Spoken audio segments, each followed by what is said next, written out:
बड़ी खबर आ रही है। मुख्यमंत्री डॉक्टर मोहन यादव ने बहुत बड़े संकेत दे दिए हैं। यूसीसी की तरफ आगे बढ़ रही हमारी सरकार, सीएम ने कहा इसी सत्र में पारित हो सकता है यूसीसी। महाकाल चाहेंगे तो इसी सत्र में लाएंगे यूसीसी। मुख्यमंत्री का यह बड़ा बयान यूनिफॉर्म सिविल कोड को लेकर, और अब उन्होंने कहा है कि यूसीसी की तरफ हमारी सरकार आगे बढ़ रही है। महाकाल अगर चाहेंगे तो इसी सत्र में लाएंगे यूसीसी। यूनिफॉर्म सिविल कोड को लेकर चर्चा तेज है और सीएम का यह बड़ा बयान। सभा के सत्र में हमारी सरकार के द्वारा कई समसामयिक विषयों को लेकर के हम आएंगे। उसमें से एक सौभाग्य से कॉमन सिविल कोड की तरफ ही हम बढ़ रहे हैं। महाकाल चाहेंगे तो इसी सत्र में पारित होगा।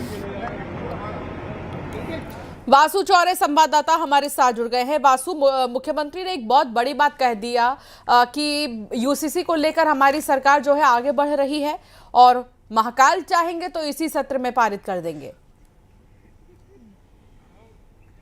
बिल्कुल, देखिए यूनिफॉर्म सिविल कोड को लेकर पूरे देश भर में लगातार सियासत होती हुई आई है। कई राज्यों ने इसको लेकर तैयारियां शुरू कर दी है। कई राज्यों में लागू होने के स्टेज पर ये जो है वो आ चुका है और मध्य प्रदेश में भी मुख्यमंत्री डॉक्टर मोहन यादव ने कुछ समय पहले इस यूसीसी का पूरा ड्राफ्ट बनाने के लिए समिति जो है वो बना दी थी। समिति लगातार अपने स्तर पर काम कर रही है, लेकिन आज जब मुख्यमंत्री डॉक्टर मोहन यादव विधानसभा पहुंचे तो उन्होंने बड़ा बयान दिया है और उन्होंने साफ तौर पर अपने बयान में कहा कि इसी विधानसभा के सत्र में जो 20 जुलाई से शुरू हो रहा है और 24 जुलाई तक चलेगा, 4-5 दिन का ये पूरा विधानसभा का सत्र है, इसी सत्र के दौरान विधेयक जो है वो यूसीसी को लेकर विधानसभा में आ सकता है और इसको पास भी करवाने की सरकार जो है वो पूरी कोशिश करेगी। इससे साफ तौर पर यह समझा जा सकता है कि यूसीसी को लेकर सरकार ने प्रशासनिक स्तर पर जो तैयारियां हैं वो पूरी कर ली है। बहरहाल देखना होगा कि जब विधानसभा के पटल पर यूसीसी विधेयक को रखा जाएगा तो वहां पर भाजपा और कांग्रेस के नेताओं के बीच में क्या कुछ स्थिति, क्या कितना समन्वय देखने को मिलता है या फिर कांग्रेस जो है वो इसको विरोध करती है। अभी थोड़ी देर पहले मैं कांग्रेस के सीनियर नेता मानक अग्रवाल से बात कर रहा था। उन्होंने कहा कि यूसीसी की कोई जरूरत नहीं है, ये तो बीजेपी का देश को बांटने के लिए एक एजेंडा है, ये इसलिए यूसीसी लाना चाहते हैं, नहीं तो यूसीसी की आवश्यकता क्या है। तो जाहिर सी बात है कि कांग्रेस इसका विरोध कर रही है और जब ये विधानसभा ठीक है, अभिनव बरौलिया जी भी हमारे साथ जुड़ गए हैं। कांग्रेस एक रिएक्शन ले लेती हूँ और उसके बाद वाणी जी भी मेरे साथ है बीजेपी से। अभिनव जी, कैसे देख रहे हैं? मुख्यमंत्री ने बड़ा बयान दिया, उन्होंने कहा यूसीसी को लेकर आगे बढ़ रही है सरकार, इसी सत्र में पारित हो सकता है। देखिए, मध्य प्रदेश के मुख्यमंत्री मोहन यादव जी युवाओं को नौकरी कैसे देना उसके बारे में नहीं सोच रहे हैं, किसानों को खाद कैसे देना उसके बारे में नहीं सोच रहे हैं, संविदा शिक्षक जो परेशान हो रहे हैं उनके बारे में नहीं सोच रहे हैं, पेट्रोल डीजल सिलेंडर के भाव बढ़ते जा रहे हैं, रोटी कपड़ा मकान का संघर्ष हो रहा है उसके बारे में नहीं सोच रहे हैं। तमाम ऐसी समस्याएं हैं जिससे मध्य प्रदेश जूझ रहा है। लगातार अराजकता बढ़ती जा रही है, लगातार हत्याएं हो रही है, लगातार लूटपाट मची हुई है, गृह मंत्रालय कैसे चल रहा है उसके बारे में नहीं सोच रहे बस। लेकिन उनको सुर्खियों में रहना है, यूसीसी लाना है और तमाम विसंगतियां पैदा करनी है। कैसे भी करके जनता को भ्रमित रखना है, जनता को उलझा के रखना है कि जनता बस उलझी रहे इन्हीं सब बातों में, रोटी कपड़ा मकान भूल जाए और ऐसे ही जीवन यापन करती रहे। तो ये सीधा सा फंडा है। ठीक है, मैं वापस आती हूँ अभिनव जी, अब मैं वापस आपके पास आती हूँ।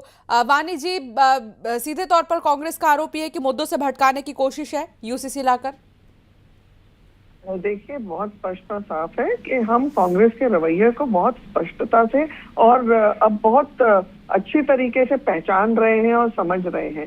जिन लोगों के पास संवेदनाएं नहीं हो जनता के लिए, जो संविधान को निरादर करते हुए, संवैधानिक संस्थाओं का अनादर करते हुए बात करते हैं, उन्होंने सदैव भारतीय नागरिकों की 3 लोग की हत्या हो गई, किसी ने संवेदना व्यक्त नहीं करी। नीट में लोगों ने आत्महत्या कर ली, नीट में बच्चों का भविष्य बर्बाद हो गया, 22 लाख बच्चों का, संवेदना व्यक्त नहीं करी। एक मर्यादा मत लांघिए, फिर ये संवेदनाओं की बातें कर रहे हैं। मैडम, यदि मुझे बोलने नहीं देंगे तो आवश्यकता नहीं है। बोलिए वाणी जी। जी, आप उनको म्यूट कर दीजिए।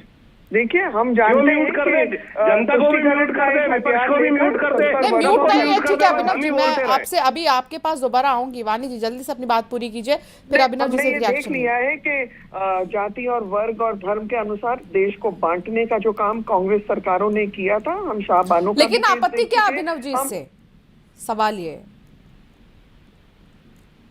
अभिनव जी को आपत्ति ये है कि देश को हम एक सूत्र में बांध रहे हैं। हम संवैधानिक नियमों का पालन कर रहे हैं। हमारी प्रतिबद्धता है कि सबको एक ही सूत्र में हमको ढालना है और सबको उस कानून व्यवस्था से समानता के साथ हमें न्याय देना है, चाहे वो अल्पसंख्यक वर्ग की महिलाएं हो, चाहे देश के किसी भी कोने का कोई व्यक्ति हो। ठीक है वानी जी, बहुत शुक्रिया साथ जुड़ने के लिए, अपनी बात रखने के लिए। अभिनव जी, आपका भी बहुत शुक्रिया साथ जुड़ने के लिए, बात रखने के लिए। वासु, धन्यवाद जानकारी साझा करने के लिए। जबलपुर में महाराणा प्रताप जयंती के दिन अंजुमन इस्लामिया स्कूल के खुलने को लेकर विवाद खड़ा हो गया। प्रदेश में सरकारी छुट्टी होने के बावजूद क्लास लगने पर सवाल उठाए जा रहे हैं।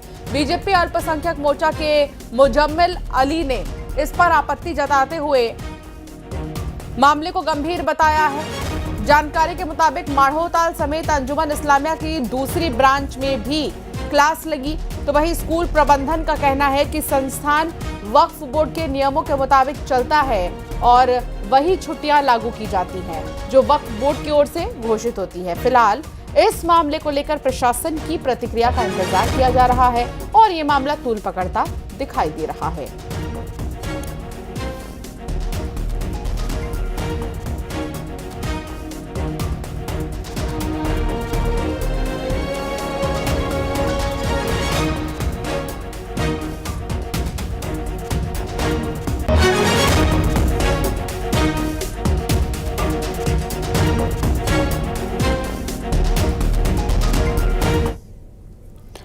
और अब बात होगी रायपुर की, जहां बड़ा हादसा टला।